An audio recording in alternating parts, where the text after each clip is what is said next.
the true nature of the Force. I will not turn. You failed, Your Highness. It is pointless to resist, my son. I will not fight your fight. I feel the conflict within you. Let go of your hate.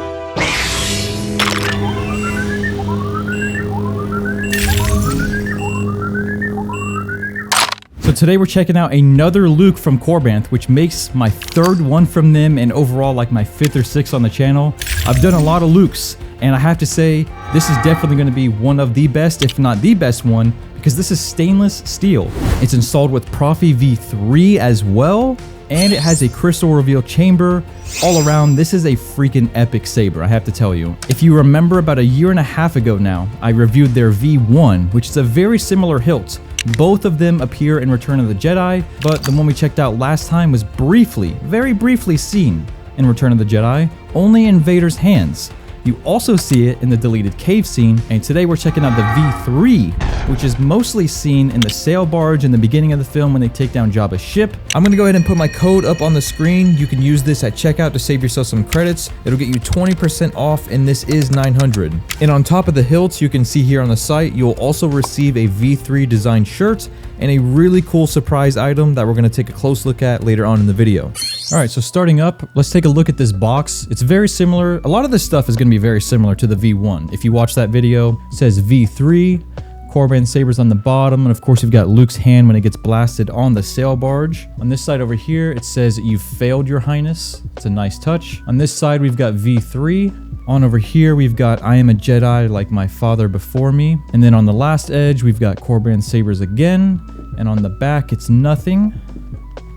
Gonna find an extra protection cover at the top, just like normal. So let's just go ahead and start on the far left. We've got a V3 sticker. We've got a very standard charger that we've seen a bunch of times, nothing fancy there. We've got a bag with just one Allen wrench in here. Figured there'd be some extras, but that's all right. Next, we have the emitter for when you want to display it, or what's more accurate, to the film. Up next, we have the accurate display piece, the ribs, the grip section, whatever you want to call it. This is for when you don't want to display the crystal chamber, which I will not be doing very often because it's way too beautiful to cover up. Now, here's one of the coolest things in this box besides the hilt. There's a little note in here, and you might want to pause it so you can read it. I mean, that's freaking sick. Like, I have actual sand in this vial of the real desert where they filmed it, which obviously like isn't really that crazy, but it is also pretty crazy because I don't live very close like they do to be able to go and do that. Definitely going to be displaying this in my display case, which is going to look really nice next to my R2 and my Lukes. And I have to say that this is probably, without a doubt, the coolest thing that I've ever received along with the saber before. Up last, before the actual hilt, is just the speaker cap for when you don't want the audio to vent as well. But I will say, there's no visual difference between the non-audio venting and the audio venting speaker cap. There's literally almost next to no difference. You can barely see those audio vents. Over here on the right is the audio venting speaker cap. You can just barely tell the difference. It's very subtle. This thing is freaking sick. It weighs probably like, what, 3.5, 4 pounds? Let's see for sure. I have a scale here. So this is the saber with the battery and the chassis in. We're at, oh, wow, 2 pounds, 12.6 ounces, which now I feel a little dramatic saying it was like 4 pounds. But let's go ahead and dive into the saber a little bit more because there's a lot to cover on this. So on the outside of the hilt, there's really not too much to know. The D-ring is clockable just like on the V1. All you have to do is untwist the speaker cap and you can see this rotate. So over here on the actual clamp card section, you can actually remove this to get more of that V-Yuma look. And you can see both of the buttons right here. You've got the power button on top, aux button on the bottom, just like always. And you can flip this clamp up. You can see it kind of tightening this area here to really secure that clamp card. But it doesn't do a whole lot because you can just take it off and put it back on without it. But it does secure it a little bit. You can see it kind of shrinking and opening up right there. And of course, up here, we've got the actual crystal chamber, which operates very, very similarly to the V1 in terms of the pre-on and post-off and how it turns on. And then up here on the actual emitter, This is the blade piece, and you've got 4 retention screw holes on this, which is pretty nice. I much prefer when a thin neck has more than just 2 retention screw holes, even at the cost of how it looks, just because more blade stability is always better in a thin neck. And not to mention, this is also a 7/8 inch blade Luke, which I'm pretty certain I've had 7 different Lukes and none of them were a 7/8 blade. Now this entire hilt can deconstruct. You can literally take this thing apart like Lego. I'm not even joking. You can see here, I've literally taken every single part apart and disassembled it entirely, which is really cool if you like that aspect of like building the saber, sort of. Now you can see the chassis poking out and you can go ahead and just pull it straight out. I recommend going very slowly with this. And you can see it slide right out just like that. Now there is a kill switch on the bottom, or an on and off switch, whatever you want to call it. His lightsaber. Ah, yes. A Jedi's weapon.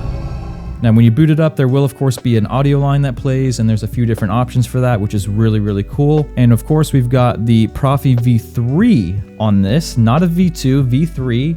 And if I remember correctly, most of the differences between Profi V2 and V3, you're getting double the memory on these V3 boards, which means you can hold way more sound fonts, way more blade styles that are particularly complicated with preons, post-soft, and you can hold a lot more stuff like that without the memory being filled so quickly. And whether you have it powered up or not, the V3 boards will constantly have this little blinking light if the kill switch is on, of course. So you've got this Corband labeled battery, which I really do like it when they put their sticker on it, just because it's a nice touch.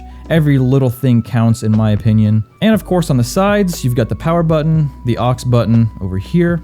And on the bottom, you've got the speaker, just like normal, nothing new there. And on the top, you've got the NeoPixel pins.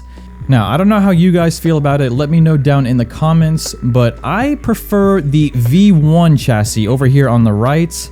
I don't know why. It is smaller in size, just by a little bit, but I do prefer the V1 a little bit more than the V3. One thing though that is definitely better about the V3 over here on the left is that you're getting the power and aux buttons on the outside that are actually pressable. Over here on the V1, it's not. You have to have it inside the hilt in order to turn it on or get any of the blasters or anything like that. And one other thing that I definitely prefer about the V1 is there is actually an engraving underneath the battery in the chassis right there that says V1. I don't know how well you can see that.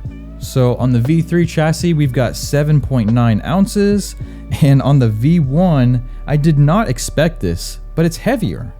8.1 ounces, not by much. Now for the rest of this hilt, like I said, you can completely disassemble this. You can see here we've got the emitter, and you can also, of course, take off the emitter cap. So you can see the actual pins down in there just like that. Now, when you're twisting off the emitter caps, you want to be sure that you're holding this sync area when you're twisting it. Otherwise, you're going to twist in this area and expose the wires.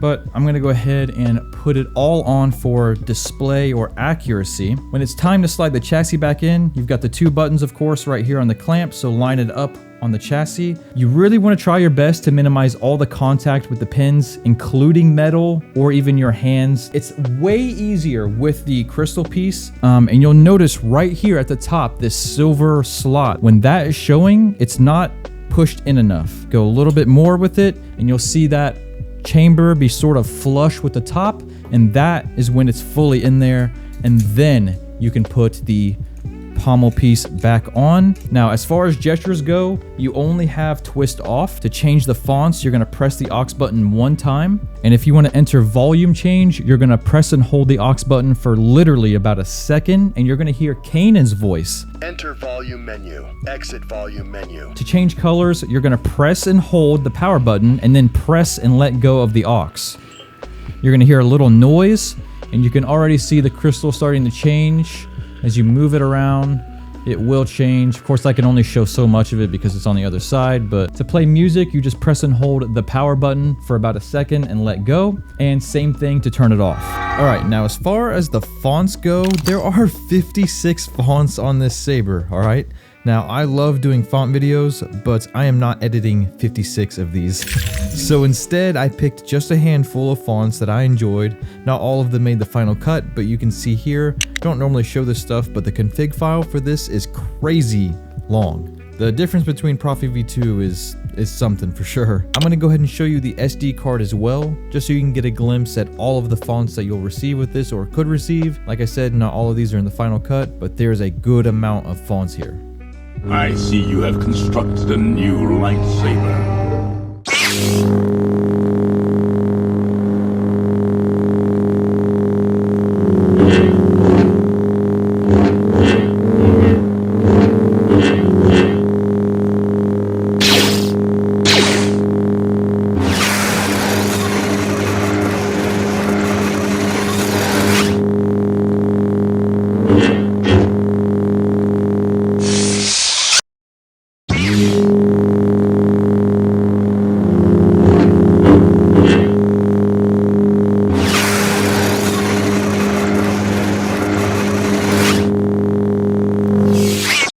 There's nothing for me here now.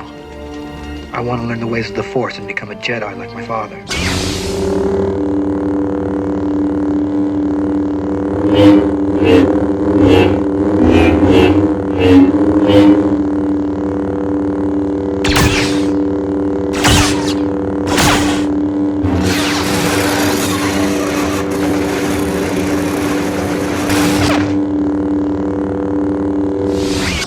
You cannot hide forever, Luke.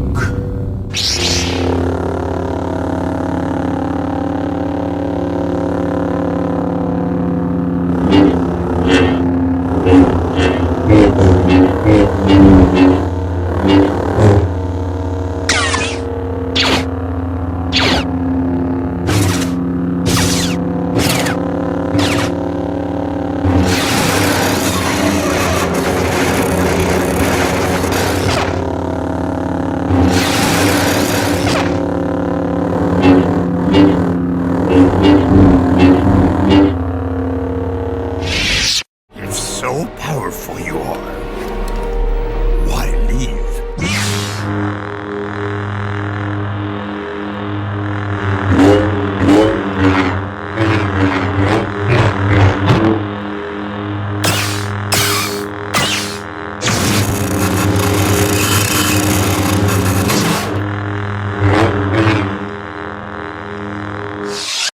You are under arrest, my lord.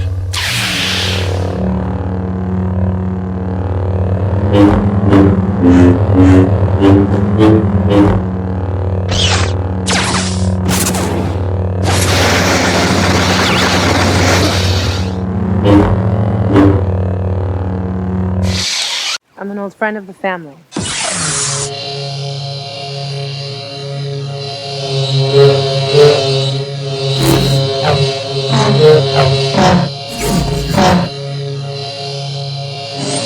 Destroy them.